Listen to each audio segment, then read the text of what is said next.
I've been married to Stephanie for almost 20 years, and if I had to bet my life, I would bet that she was so in tune with me that she could pick me out from a crowd of men even if she was blindfolded. We had something of a psychic ability when it came to each other. Each of us always knew what the other was thinking, and we always seemed to be able to feel when the other was nearby. I am a traveling salesman and am usually on the road 2 weeks out of every 3. Steph has been the executive secretary of a manufacturing company since our 2 children were old enough to go to school. Because of my profession and the numerous separations it has caused, we have Steph had a fantastic personal life. She was always so happy to see me come home, and I was always so happy to be there, that we never reached the point in our marriage where sex became ho-ho-ho. It didn't hurt anyone that Steph loved sex and always wanted to experiment and try something new. She'd pick up a copy of Cosmopolitan and read an article about 10 ways to please her man, and if any of those ways involved sex, she just had to try it.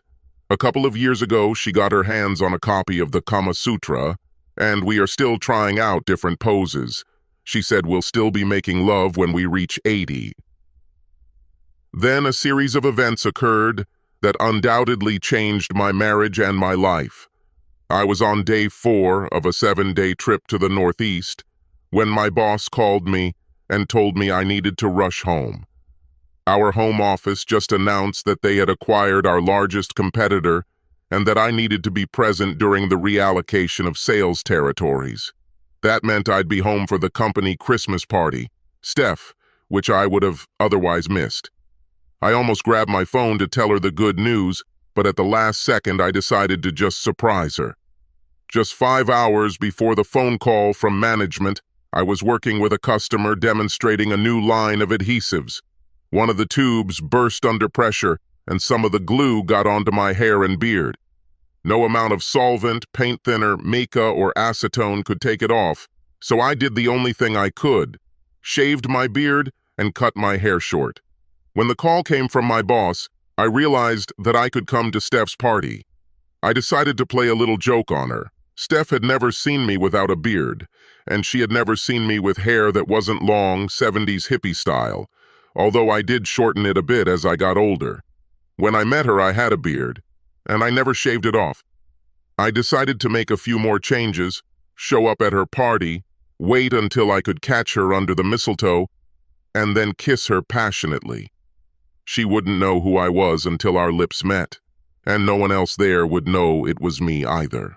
I smiled, thinking about the rumors that would spread when her colleagues saw that she was attracted to a strange man. I went into a men's store and bought a new suit and tie so that I could be dressed in clothes that Steph I've never seen before.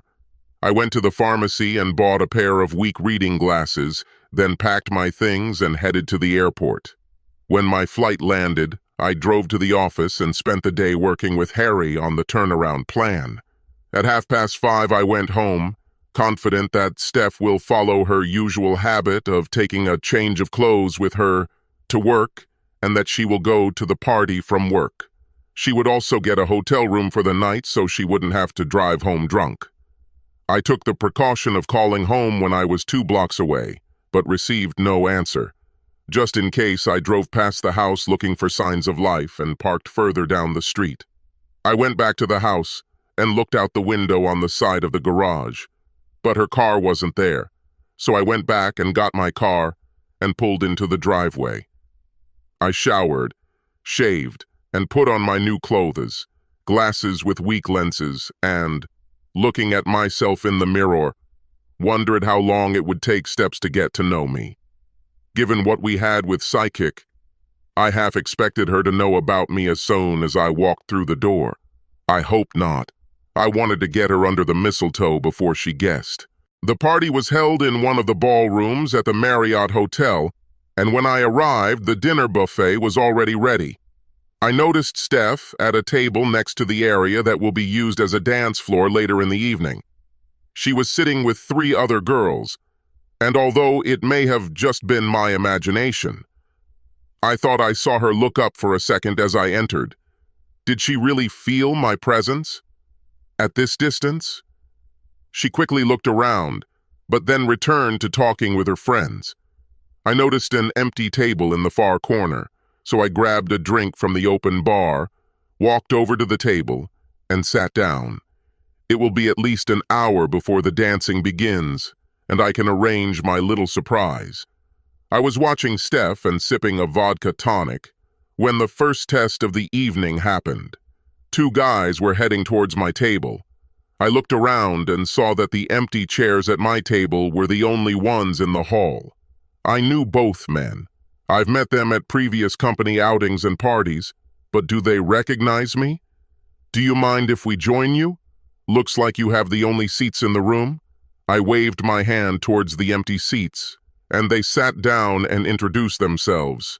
I lowered my voice to disguise it a bit and told them my real name. Tom asked me what company I worked for, but before I could lie, I was in for the first surprise of the evening.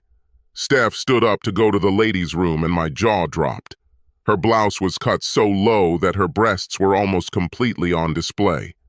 She was wearing the shortest skirt I've ever seen, and she was wearing CFM shoes with 5-inch heels. She looked like a slut. Larry saw where I was looking. "She's something, isn't she?" Tom chimed in. "Looks like someone might get lucky tonight." "What does it mean?" I asked. "Her husband is out of town on business, and sometimes when he's not around, she has fun. Judging by the way she's dressed tonight, this might just be one of those times." "What do you mean she's having fun?" "That's the thing with Steffi. You never know. She likes to be creative and rarely does the same thing twice." Suddenly, I wasn't interested in surprising my wife. It seemed like she was the one who was going to do the surprises. This year they used a DJ and records instead of a live band, and I watched as almost every guy there danced with Steph at least once. About an hour after the dance started, I saw a guy pass something Steph, and then I watched as she secured it in her hair. It was a large sprig of mistletoe. He took her out onto the dance floor, and then they kissed. It wasn't just a light kiss on the cheek. It was a long, hot, passionate kiss, and I saw the guy's hands slide down to Steph's ass and pull her towards him. Then the guy started to interfere, and the kisses remained hot and passionate, and not a single part of the body was missing Steph, which would not be felt, and Steph didn't do anything, not a single thing, to fight them off. Tom and Larry both got up to dance with her. Tom was dancing with her when the DJ called for a short break. Tom headed back to our table with Steph in tow. I braced myself for a confrontation, but when we were introduced, all she did was look at me strangely and ask, "Have we met?" In my changed voice, I said that we didn't do it. "Strange. I have a strong feeling that I know you." I just shrugged, stood up and went to pour myself another drink. When I returned to the table, Steph and Tom were kissing, and Larry had his hand up her skirt. Tom and Steph broke the kiss when I sat down, and Steph turned to me and asked, "Are you sure we've never met?" "Positive." Just then the DJ started playing the music again, and Steph looked at me and asked, "Are you going to ask me to dance?" "Sorry, I don't dance. I have bad knees." "It's a pity," she said, and leaned towards me. "I wouldn't want you to be the only one here who didn't kiss me under the mistletoe." She kissed me, and her tongue entered my mouth. I waited a second and then returned the favor. Now, she'll understand, I thought. But when she pulled away, all she did was look at me strangely, and then Larry pulled her out onto the dance floor again. Over the next hour, I watched Steph do almost everything on the dance floor except actual intercourse. She glanced at me every now and then, and I expected that at any moment a light bulb would light up above her head. As the party began to wind down, Steph left the dance floor and walked over to my table. "We're going to take the party upstairs to room 921. You're invited." Knocked 3 times, and she left. I was torn between going up to my room or going home and waiting for her, but curiosity eventually won out, and after drinking a few cups of coffee at the hotel's 24-hour coffee shop, I headed to room 921. I knocked 3 times and Larry answered the door. "Come and rate a number." The door closed behind me, and all my attention was focused on what was happening on the bed. Steph had passionate sex with a man. 5 other men stood around, stroking their assets and waiting either for their turn or for their seconds. Tom walked up to me. "I told you she was something special, didn't I? If I were her husband, I would never go away and leave her alone." I just stood there and watched as man after man pleasured Steph. Things started to slow down as the guys got dressed and started to leave. Steph looked at me and noticed that I was still standing fully clothed. She frowned and then made an inviting gesture with her hand. "Come here. Come here, mysterious man. I know you from somewhere, and I think I'd like to get to know you a little better." She turned over on her back, spread her legs and arms, and said, "Come on, honey." I just stood there looking down at her for a few seconds, and then shook my head and said in my normal voice, "No thanks, Pooh. That's my nickname for her." "I don't think so." I saw her recognize me, and then a shocked look appeared on her face as I turned and left the room to go home.